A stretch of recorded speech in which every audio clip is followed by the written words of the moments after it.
இலங்கை மீண்டும் ஒரு நிதி நெருக்கடி அல்லது 2022ஆம் ஆண்டு ஏற்பட்ட ஒரு பொருளாதார சிக்கல் போன்ற ஒரு நிலைமைக்கு ஆளாகக்கூடும். எப்பண்டா எதிர்வரும் சித்திரை புத்தாண்டுக்குள்ளே அப்படியான சம்பவங்கள் நடப்பதற்கான வாய்ப்பு இருக்குன்னு சொல்லி மீண்டும் ஒரு பூச்சாண்டி காட்டுற விளையாட்டில் இப்பொழுது எதிர்க்கட்சிகள் ஈடுபட்டு கொண்டிருக்கின்றதான் சொல்ல வேண்டும்.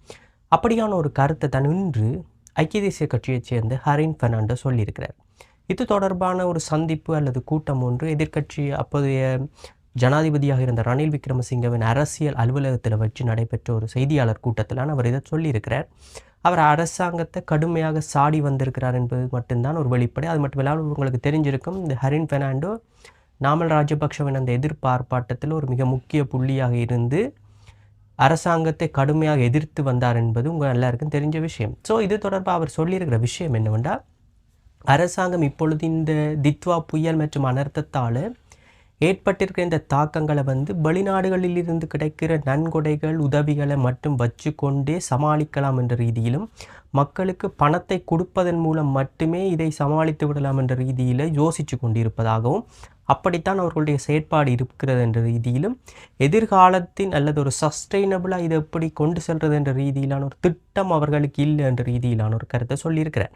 அது மட்டும் இல்லாமல் இந்தியாவிடமிருந்து ஒரு $4 பில்லியன் 4 பில்லியன் இலங்கை ரூபாக்கள் இலங்கைக்கு உதவியாக கிடைக்க போகிறது என்று சொல்லியும், அது எப்படி கிடைக்க போகுது, கடனாவா நன்கொடையா என்ற ரீதியிலான ஒரு தகவல் அரசாங்கத்திடம் ஒரு வெளிப்படைத்தன்மை இல்லை என்றும் ஹரின் பெர்னாண்டோ இன்றைக்கு சொல்லியிருக்கிறார். அது மட்டும் இல்லாமல் அவர் ரணில் விக்ரமசிங்கவை புகழ்ந்தே தள்ளியிருக்கிறார். அவர் பொதுவாக சொல்லியிருக்கிறார், கடந்த காலங்களில் ரணில் விக்ரமசிங்க ஆட்சியில் இருக்கும் பொழுது இந்த இயற்கை அனர்த்தத்தால் மக்கள் பாதுகாப்பாக இருக்கணும் அல்லது அவர்களுக்குரிய இழப்புகளை வழங்கணும் என்றதுக்காக முழு நாட்டையும் முழு நாட்டு மக்களையும் அவர் ஒரு காப்புறுதி, ஒரு இன்சூரன்ஸ் ஒன்று செய்து வைத்திருந்ததாகவும், அதை இந்த அரசாங்கம் வந்ததன் பின்னர் அதை ரத்து செய்து விட்டது என்ற ரீதியிலான ஒரு தகவலையும் இப்போ சொல்லியிருக்கிறார்.